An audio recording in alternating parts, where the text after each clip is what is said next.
ब्रह्म ज्योति ज्योतिष चैनल को अभी सब्सक्राइब करें और बेल का बटन दबा के हमारे लेटेस्ट वीडियोस की नोटिफिकेशंस निरंतर प्राप्त करते रहें। जय ब्रह्मदेव।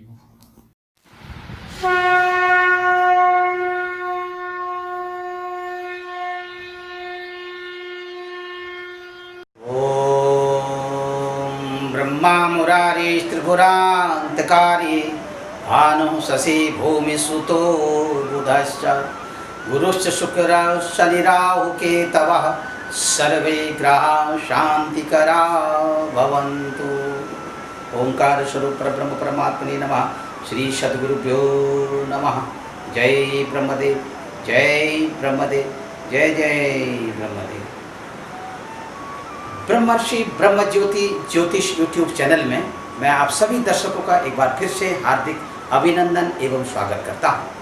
प्रिय दर्शकों, आप सबके सामने मैं फिर से उपस्थित हुआ हूं एक नया वीडियो लेकर के। जून के महीने में 21 जून को पड़ने वाले सूर्य ग्रहण के बारे में। ये 21 जून को जो सूर्य ग्रहण लग रहा है, इस सूर्य ग्रहण का 12 राशियों में किस तरह का प्रभाव आप सबको दिखाई देगा, उससे होने वाले शुभ अथवा अशुभ प्रभाव, इसके बारे में मैं आपको बताने जा रहा हूँ। वैसे तो दर्शकों, ऐसे तमाम ग्रहण प्रतिवर्ष सूर्य ग्रहण हो अथवा चंद्र ग्रहण हो, ये प्रतिवर्ष पड़ती ही पड़ती है। कभी एक ग्रहण, कभी दो ग्रहण, किसी वर्ष में 3 ग्रहण, 4 ग्रहण तक भी ये ग्रहण, 2 चंद्र ग्रहण, 2 सूर्य ग्रहण, इस तरह ये लगते रहते हैं। इस वर्ष जो ग्रहण की स्थिति है, इस वर्ष भूमंडल पर 2 सूर्य ग्रहण हैं। 2 सूर्य ग्रहण में एक सूर्य ग्रहण जो भारतवर्ष में दिखाई देगा, जो 21 जून को लगने जा रहा है, और दूसरा सूर्य ग्रहण जो लगेगा वह भारतवर्ष में नहीं दिखाई देगा, वो विदेशों में दिखाई देगा। इसलिए इसके साथ ही जो चंद्र ग्रहण इस भूमंडल में दिखाई देंगे, वो चंद्र ग्रहण इस भूमंडल में चंद्र ग्रहणों की स्थिति, क्योंकि ये उपचंद्र ग्रहण होते हैं, इनको छाया ग्रहण कहते हैं, इनका किसी भी तरह का प्रभाव पड़ता हुआ नहीं दिखाई देगा, इसीलिए इन ग्रहणों की मान्यता नहीं है। तो दर्शकों, मैं यहाँ पर आपका ध्यान इस ओर आकर्षित करना चाहूँगा कि वैसे तो देखिए, भारतवर्ष में, हमारे इस भारतीय भूभाग में जो ग्रहण प्रारंभ होगा वो 10 बजे प्रातःकाल 21 जून को 10 बजे, यानी रविवार के दिन 21 जून रविवार के दिन 10 बजे ये हमारे भारतीय भूभाग पर ये पड़ता हुआ दिखाई देगा, लगता। तो इसी के साथ 2:30 तक ये रहेगा। अब हम बात करते हैं दिल्ली क्षेत्र की, अथवा दिल्ली क्षेत्र से जुड़े हुए अन्य, जो से नोएडा, ग्रेटर नोएडा और गुरुग्राम, फरीदाबाद, गाजियाबाद और इसके आसपास के और जो क्षेत्र के नज़दीकी जो शहर हैं, जैसे मथुरा, आगरा, वृंदावन, इन सब जगहों में एक जैसी स्थिति दिखाई देगी। थोड़ा बहुत कहीं कहीं अंतर होगा, और जो भारत के दूरवर्ती जो प्रदेश हैं वहाँ पर, और दिल्ली क्षेत्र और वहाँ के जो दूरवर्ती जो प्रदेश हैं उनमें थोड़ा बहुत कहीं कहीं 15-20 मिनट अथवा आधे घंटे तक की समय अवधि में ये आपको दिखाई देगा। यह अंतर दिखाई देगा कि अगर यहाँ पर 10:20 में है दिल्ली क्षेत्र में, तो अन्य जगहों में कहीं पर 10:30, 10:40, 10:50, 10:55, तो इस तरह का जो डिफरेंस है ये आपको दिखाई देगा। लेकिन हम बात करते हैं दिल्ली क्षेत्र की। दिल्ली क्षेत्र में जो हमारा जो एनसीआर है, इस क्षेत्र में 10:20 में 21 जून को इस ग्रहण का आरंभ हो जाएगा। 12:02 में इस ग्रहण का मध्य होगा और इसी के साथ 1:48 में इस ग्रहण का मोक्ष होगा। इसका जो संपूर्ण मान होगा, परम मान, ये होगा 3 घंटा 28 मिनट का। तो दर्शकों, यह ग्रहण जो है मृगशिरा नक्षत्र में लगने जा रहा है। तो मृगशिरा नक्षत्र में लगने से ये ग्रहण जो है मिथुन राशि पर लगेगा। वैसे मृगशिरा नक्षत्र का जो स्वामी ग्रह है, ये मंगल ग्रह है। मंगल ग्रह के उसमें ये लग रहा है,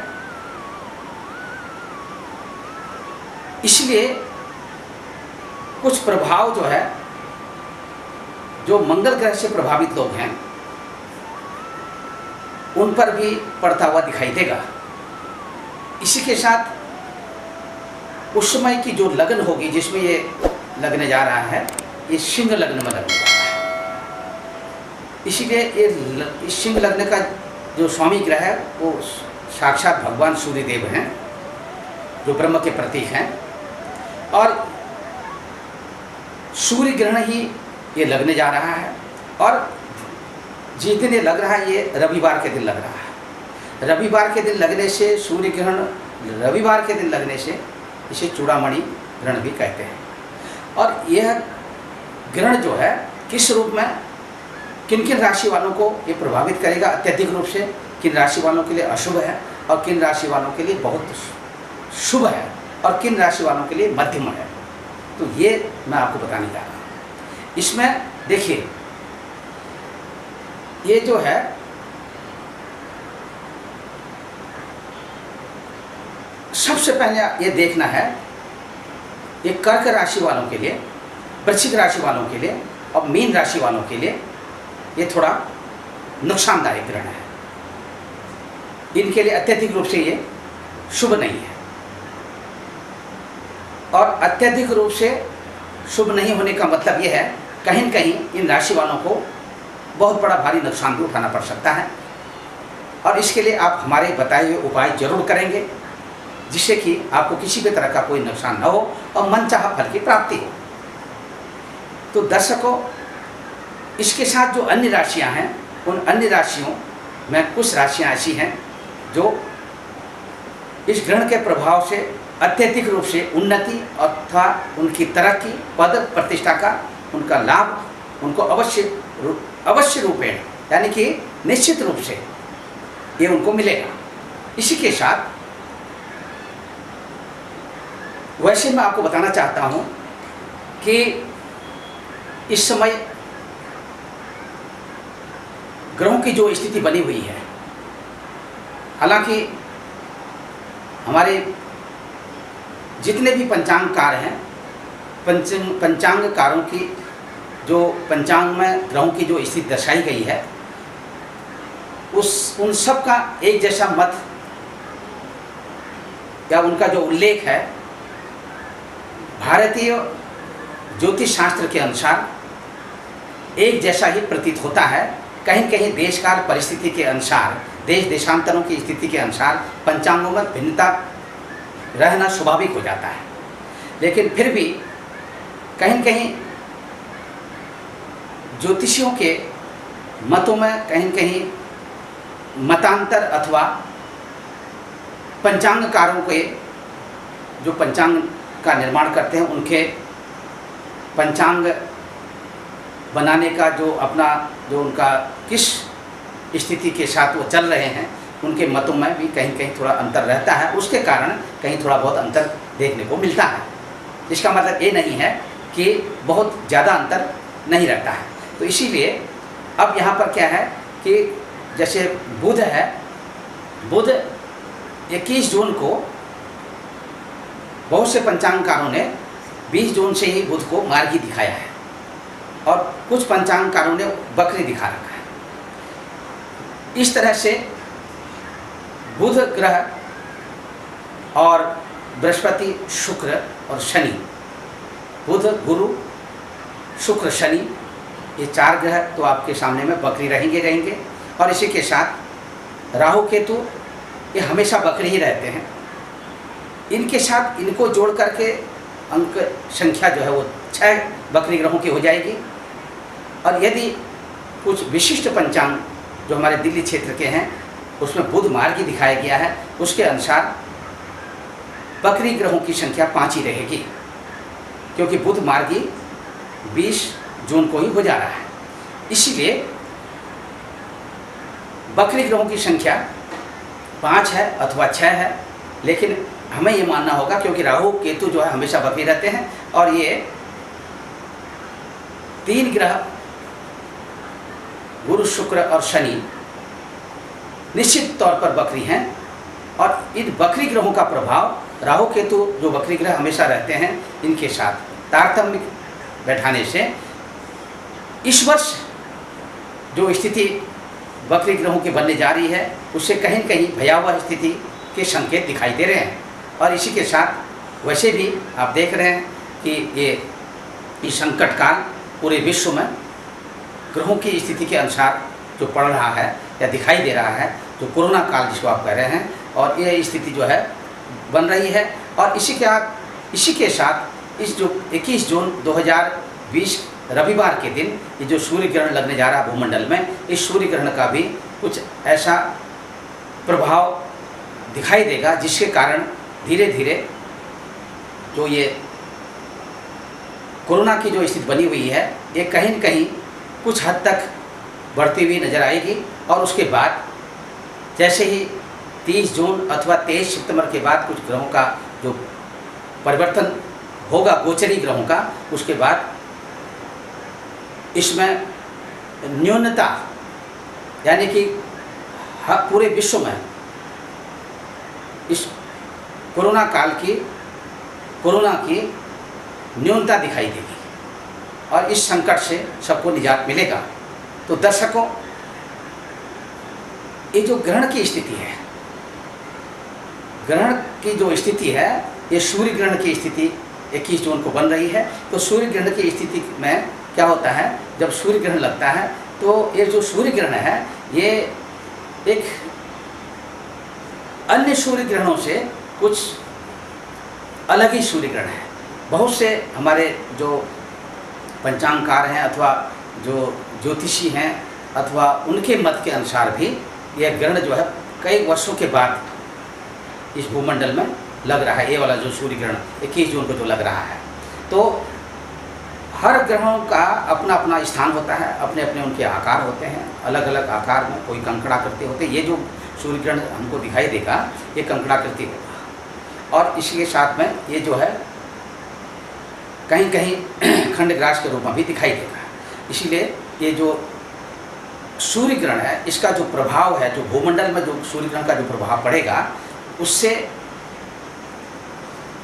किन किन राशियों को बहुत कुछ मिलने वाला है और कि कौन कौन सी ऐसी राशियाँ हैं जो बहुत कुछ गंवाने वाली हैं, वो भी मैं आपको बताने जा रहा हूँ। और इसी के साथ मैं आपको बता रहा हूँ कि ये चूड़ामणि ग्रहण है और ये जो ग्रहण है बहुत से लोगों के मतानुसार और हमारे शास्त्र के अनुसार, और ये जो है पिछले 870 वर्षों के बाद ये ग्रहण जो है ये लगने जा रहा है, इस तरह का जो सूर्य ग्रहण लगने जा रहा है। तो इसीलिए इसका कुछ विशेष प्रभाव देखने को मिलेंगे इस ह्यूमन जगत में और इस प्राणी जगत में, क्योंकि वैसे तो हर ग्रह का प्रभाव पड़ता है प्रत्येक प्राणी पर, और उसमें भी विशेष रूप से 12 राशियों वाले जो मनुष्य हैं, जातक हैं, उन पर तो प्रभाव पड़ता ही पड़ता है। ये कदापि न सोचें कि ये जितनी भी बातें हैं ये कपोल कल्पित हैं, ऐसा नहीं है। शास्त्र की मर्यादा को ध्यान में रखते हुए, इसकी गरिमा को ध्यान में रखते हुए और जितने भी आपको उपाय बताए जा रहे हैं इन उपायों को करें, इसका लाभ लें। यदि आप ऐसा नहीं करते हैं तो जो लोग इसे मानते हैं उनको तो करना ही करना चाहिए। जो इसकी अनदेखी करते हैं और वो उसका नुकसान कहीं कहीं उठाएंगे, और इसीलिए इस नुकसान से बचने के लिए मैं उन लोगों को भी कहूँगा जो इसको नज़रअंदाज करते हैं वो नज़रअंदाज ना करें, और इसको इस ग्रहण का जो अच्छा फल है उसको प्राप्त करें और अपने उपायों के द्वारा, और जिससे कि आपके घर में धन धान्य और सुख समृद्धि के साथ मनोवांछित फलों की प्राप्ति होगी। ये मेरा मानना है निश्चय तौर पर। और विश्वास रखें, इस हमारी जो धार्मिक मान्यता है, इस धार्मिक मान्यता के आधार पर इस पर विश्वास रखें, क्योंकि ये ग्रहण जो है, इस ग्रहण के जो भी, जैसे सूर्य ग्रहण है या चंद्र ग्रहण है, इस ग्रहण के जो भी इसका कारण बनता है। और यहाँ पर हम आपको सिर्फ ये बताना चाहेंगे, हमारा जो पौराणिक मत है, पौराणिक मत के अनुसार भी, पौराणिक मत के अनुसार ये जो ग्रहण का कारण जो है ये राहु है अथवा केतु। राहु केतु के विषय में जैसा बताया गया है कि जब समुद्र मंथन हुआ था, तो समुद्र मंथन के समय में, और समुद्र मंथन के पीछे भी एक बहुत बड़ी एक पौराणिक कथा है कि समुद्र मंथन क्यों हुआ था। तो समुद्र मंथन से जो रत्न निकले थे, 14 रत्न निकले थे।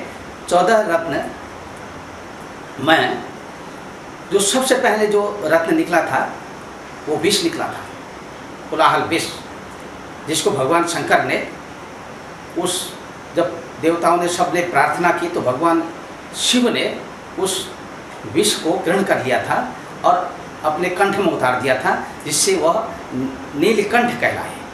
और इसी के साथ साथ एक एक करके कामधेनु आदि तमाम कल्पवृक्ष, कामधेनु आदि तमाम रत्न निकलते गए। कुल रत्नों की संख्या 14 रत्न है।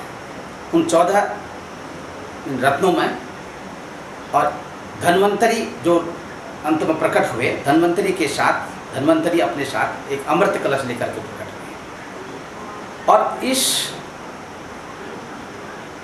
राहु नामक दैत्य ने बड़ी चतुराई के साथ इस अमृत को पीने की अपनी चेष्टा को और तेज कर दिया, यानी कि उसके मन में ये चेष्टा प्रबल थी कि वो अमृतपान करेगा ही करेगा, उससे वो अमर हो जाएगा। क्योंकि जब समुद्र मंथन हुआ था तो समुद्र मंथन के समय में, उससे पूर्व जब ये विचार विमर्श हुआ था, तो आपस में देवताओं और राक्षसों के बीच में, दैत्यों के बीच में, देवताओं और दैत्यों के बीच में ये विचार विमर्श हुआ था कि समुद्र मंथन के दौरान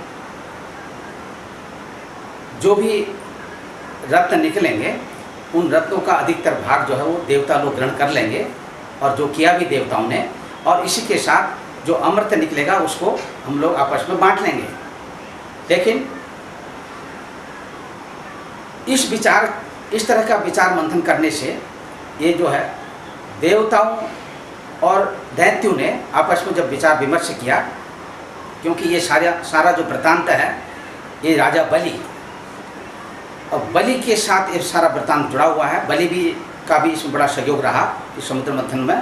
तो अब जब ये अमृत निकला, धन्वंतरी जब प्रकट हुए अमृत कलश को लेकर के, तो अब इनमें छीना छिपटी होने लगी दैत्यों में और देवताओं में।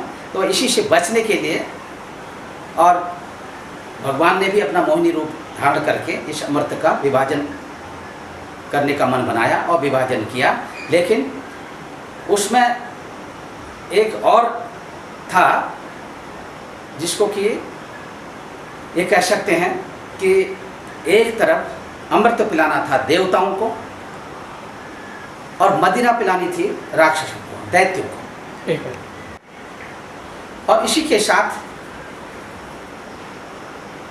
चतुराई से ये जो राहु नाम का जो वहाँ पर दैत्य था, ये अपना स्वरूप बदलने में बहुत ही दक्ष था। ये अपना स्वरूप बदल करके देवताओं का जैसा रूप धारण करके उनकी पंक्ति में आ गया। भूल से मोहिनी रूप धारण किए भगवान ने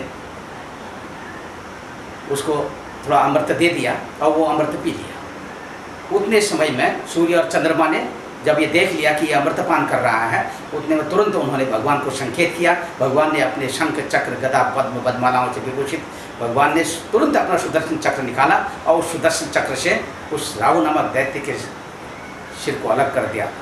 तो इसके बाद उसकी गर्दन अलग कर दी और ऊपर का जो भाग था ये राहु और नीचे का भाग केतु कहलाया। और इसीलिए वैसे भी देखिए सैद्धांतिक मतानुसार हमने इससे पहले आपको बताया चंद्रमार्ग और पृथ्वी मार्ग, जहाँ पर 180 अंश पर यानी कि 180 डिग्री पर जहाँ पर ये चंद्रमार्ग और पृथ्वी मार्ग काटते हैं, उसके एक छोर का नाम राहु और दूसरे छोर का नाम केतु है। और इसी के साथ अब यहाँ पर जो है जब सूर्य और चंद्रमा ने इस तरह की शिकायत लगा दी तो स्वाभाविक है जब कोई किसी की शिकायत करता है तो उसके प्रति कहीं कहीं राग द्वेष पैदा या राग द्वेष उत्पन्न हो ही जाता है।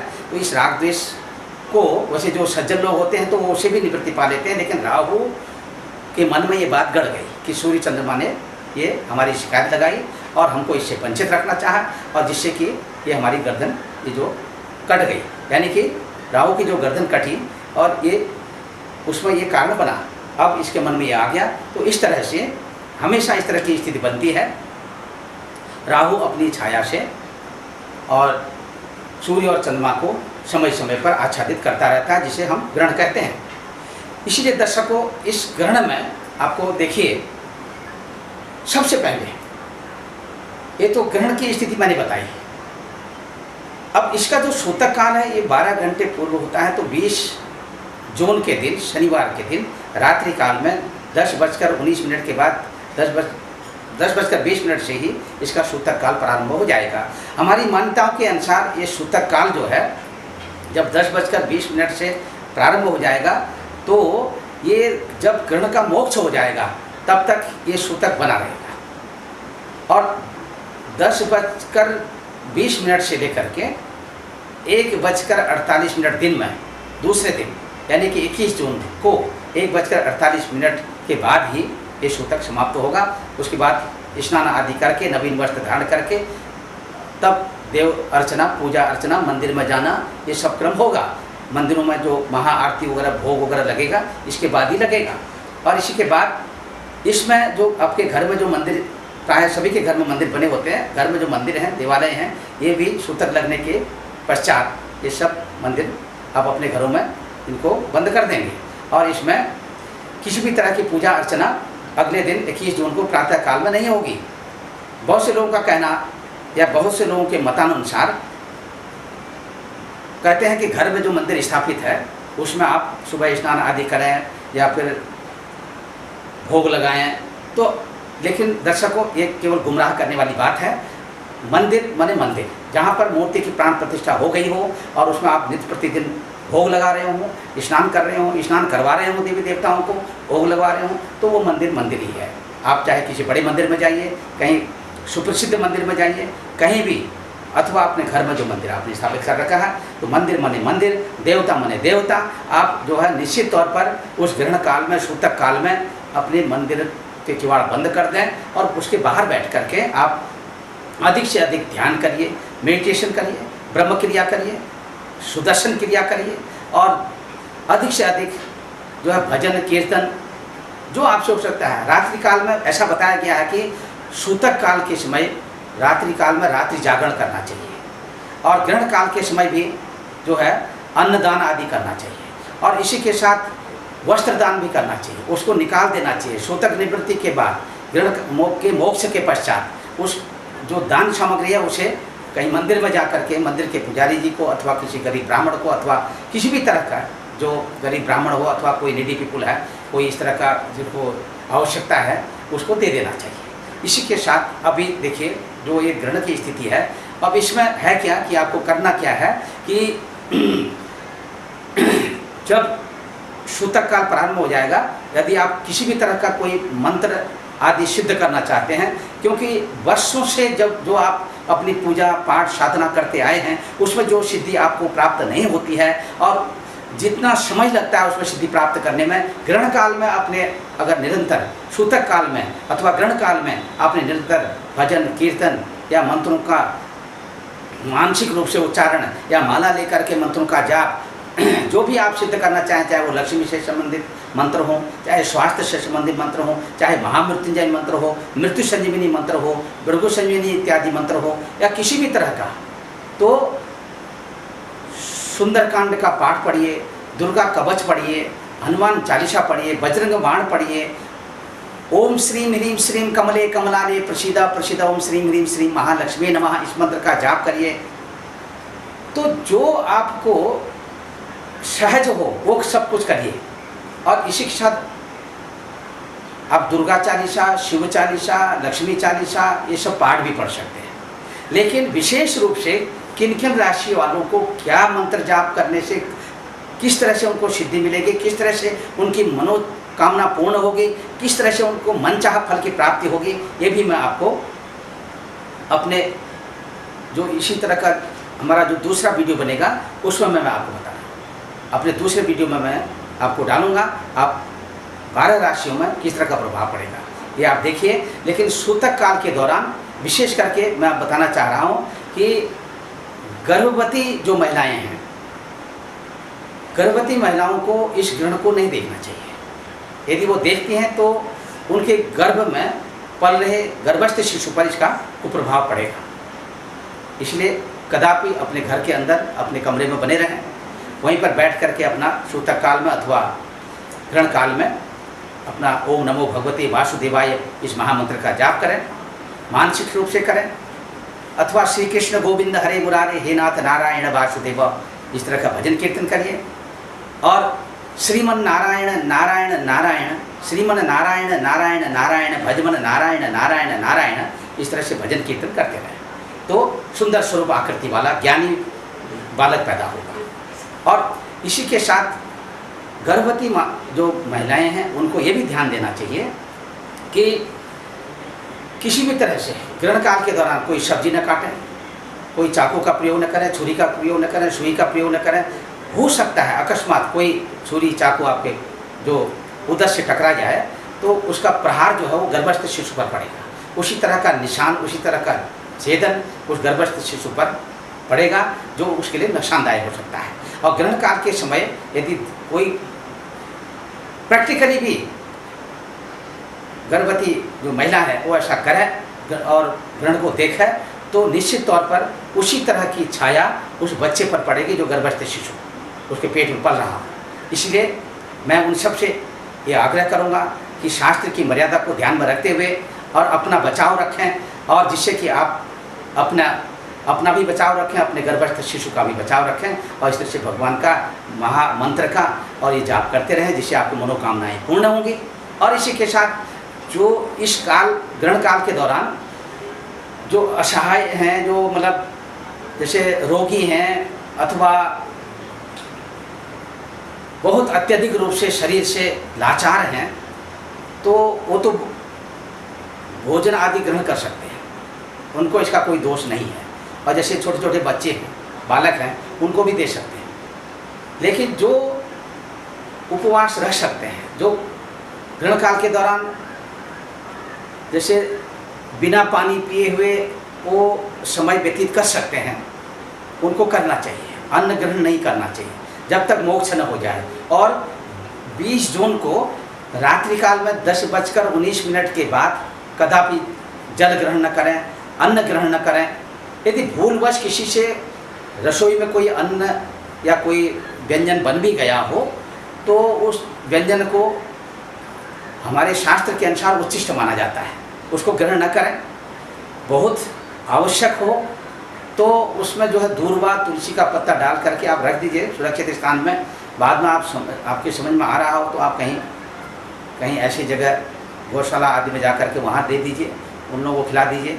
अगर आप स्वयं भक्ष करना चाहते हैं तो ये उचित नहीं है। और जहाँ जरूरी है अगर आप करना ही चाहते हैं तो इस तरह से तुलसी दल और दूर्वा डाल करके आप सुरक्षित रखिए। बाद में स्नान के पश्चात तब उसको दोबारा स्पर्श करिए। जब स्नान कर लें, पूजा अर्चना कर लें, उसके बाद स्पर्श करके उसको फिर दोबारा उसको कुछ ताज़ा करके फिर आप उसको ले सकते हैं, और अन्यथा कोशिश ये करें कि ना लें। तो इस तरह से दर्शकों, ग्रहण काल के दौरान बहुत सारे नियम हैं, इन नियमों का पालन करना चाहिए ब्रह्मचर्य का पालन करते हुए, और अपने धर्मशास्त्र की मर्यादा का पालन करते हुए। भगवान सूर्यदेव जो ग्रहण काल जिनके सामने उपस्थित हो रहा है, हमारी मान्यताओं के अनुसार जितना कष्ट उनको हो रहा है, उस कष्ट की निवृत्ति के लिए हमें प्रार्थना करनी चाहिए, भजन करना चाहिए, और ताकि इतने सारे लोग प्रार्थना करेंगे तो किसी भी तरह का कष्ट का एहसास नहीं होगा। और ये इस तरह की जो स्थिति बन रही है ग्रहण काल की, ऐसा भी है कि दिन के समय में इतना अंधेरा छा जाएगा, आकाश में आपको टिमटिमाते हुए तारे भी नजर आएंगे।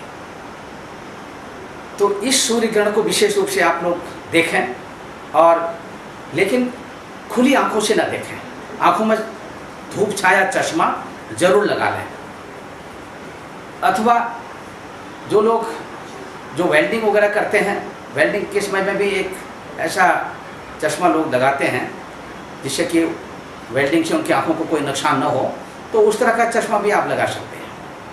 लेकिन नंगी आंखों से नहीं देखना चाहिए, क्योंकि कई बार ऐसा देखा गया है, नंगी आंखों से जिन लोगों ने रिस्क लिया उनकी आंखों की ज्योति चली गई